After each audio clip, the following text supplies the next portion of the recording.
Hi, I'm Dr. Jake Dodds. I'm a chiropractor at Spark Wellness in Fairhope, Alabama. And in this video, what I want to do is address the frustrations that come up with migraine headaches. Because for a lot of people that I talk to about migraine headaches, it can feel super isolating. A lot of people don't understand the pain that you go through, how much it affects you, what that shows up in your life.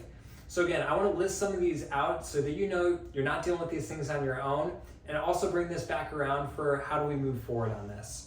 So the first thing that I hear in terms of frustrations with people with migraine headaches, people pretend like they get it. They'll say things like, hey, I get migraine, or I get headaches too. And it's a complete disregard for a migraine headache is way different than a normal headache. So this isn't something that's like uncomfortable when you're looking at the office. This is, you can't see, you feel like you're throwing up or you are throwing up and your entire day is shot. So if you have migraine headaches, you know exactly what I'm talking about. And again, there's other people that feel exactly like you do and have experienced that also. The second thing is the frustration comes up. Migraine headaches are incredibly inconvenient. You can never pick when they come up. Oftentimes you don't know when they're going to come up. Sometimes you get that aura where you can start to feel that it's coming on, but it doesn't fit with life usually, right? Like if you're a parent and you got little kids, you can't just say, sorry, I'm laying in bed all day, take care of yourselves. Work schedule doesn't always fit. So there's things that come up, and migraine headaches can literally just destabilize your entire day, your entire week, your entire month sometimes, depending on how and when those things are showing up. So the unpredictability and the severity that these symptoms hit is another huge frustration point that a lot of people with migraine headaches are dealing with. The other thing is migraine headaches happen during a defined period of time, and a lot of times friends and family will be as understanding as they can. So they understand that you're in a ton of pain. They're going to help in any way they can. They love you. They want to support you.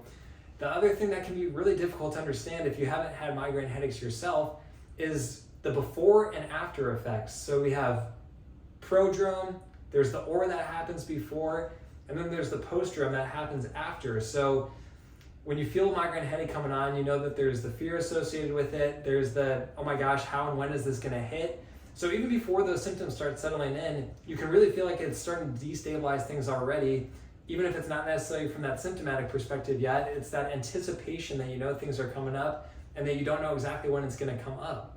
The second thing is migraine headaches are so intense that afterwards there's that postdrome, whereas there's the exhaustion, there's the brain fog, there's the fatigue.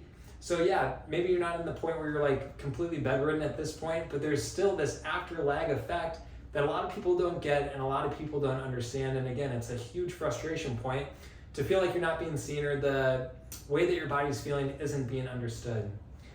So the last thing that feels really frustrating for people that I wanted to talk about is that people say there's like nothing you can do about it. Just, you got it, there's genetics, it's built in, we're not sure why. And this is the one that I want to speak to most directly, because what we see is there is a lot of things you can do.